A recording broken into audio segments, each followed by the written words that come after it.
Hey guys, Ms. Warren here. Today I'm going to be demonstrating some one-point linear perspective.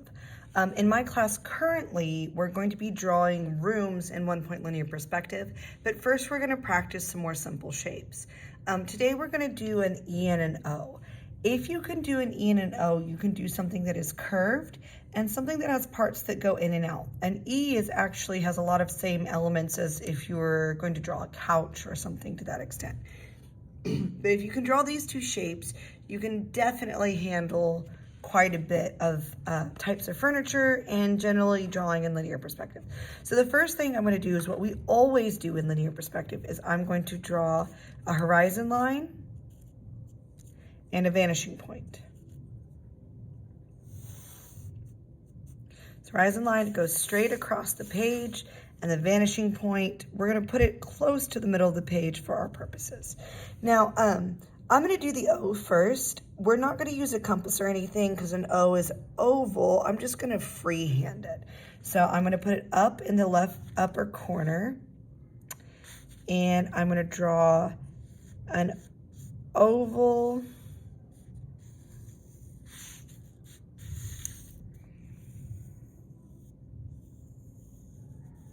kind of smooth it out. And then I'm going to draw another oval around that to show that it has some width to it.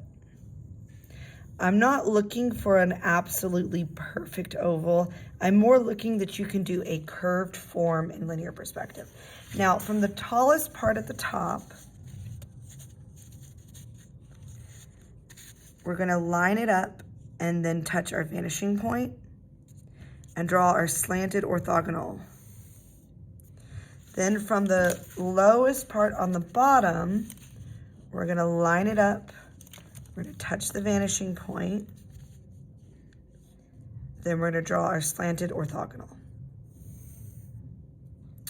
Now, really, if you start your shape with this curved line here, you're going to end it with that curved line here. So really, what I'm going to do further back is I'm just going to copy this curved line to the best of my ability, curve it here. Now, if I were to very lightly draw the whole O a second time, it would overlap a little bit here so you could see where this part kind of peaked up. But eventually we're not going to be able to see this line here and here because the sides of our O are not transparent.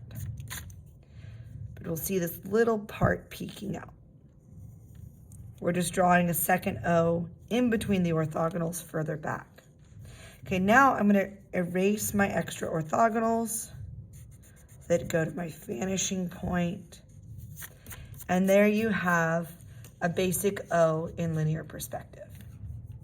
Okay, now down here in the right-hand corner, we're going to draw an E. So just a reminder, anything above the horizon line, you can see the bottom of, but not the top. Anything below the horizon line, you can see the top of, but not the bottom. So we'll be able to see the top of the E here, the top of this part of the E, and the top of this part of the E, but we're not going to be able to see the bottom underneath here or the bottom underneath here because it's below the horizon line. So let me draw my block letter E, draw a vertical line for the back of the E. I don't want it touching the edges of the paper. It can be pretty close, but I don't want it touching. Then I'm going to draw a horizontal line for the base of the E and a horizontal line for the top of the E. Always, always, always use a ruler or a straight edge to help you draw a straight line. Now, I'm going to scoot down. Here, I'll scoot over just a little bit, and I'm going to very lightly draw here because I'm going to erase a little bit of it. Horizontal line. Oop, that's a little bit long, but that's okay.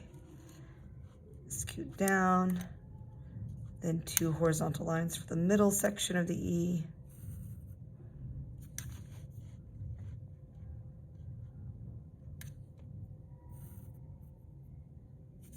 And a horizontal line for the base of the E.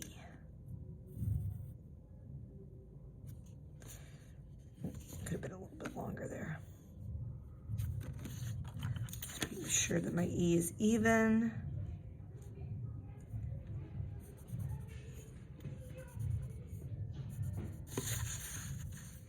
The center part's a little high up, but that's okay. We'll still be able to show it for our purposes. I'm going to erase this little section here because that's fully connected. You feel free to go back and darken the lines that you want to keep and that you like. Okay, now we're going to go from each corner to the vanishing point. We're going to make an orthogonal here, here, here, here, and here. Don't forget these two because you'll be able to see those. We're not going to really bother to make one from here, here, and here because you really won't be able to see those edges because our E is not transparent. So I'm going to line up the bottom corner to the vanishing point.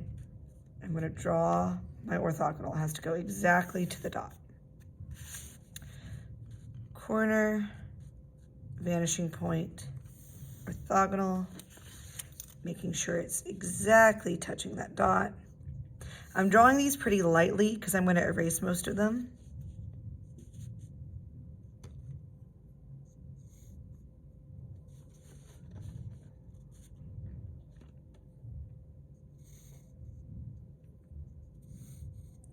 Okay, so right now I just have an E that goes on forever and ever and ever, and I want to end that E before it gets to the vanishing point.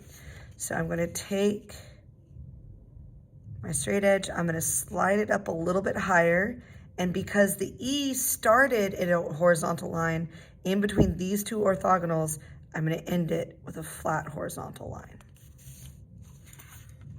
Now meeting up with that little edge, I'm going to make sure that the straight edge is even, it's straight vertical, just like this line is. I'm going to slide it back till it touches where I ended before. I'm going to draw a straight vertical line just in between the two orthogonals to end my E. I'm going to darken the part of the orthogonal that I'm going to keep.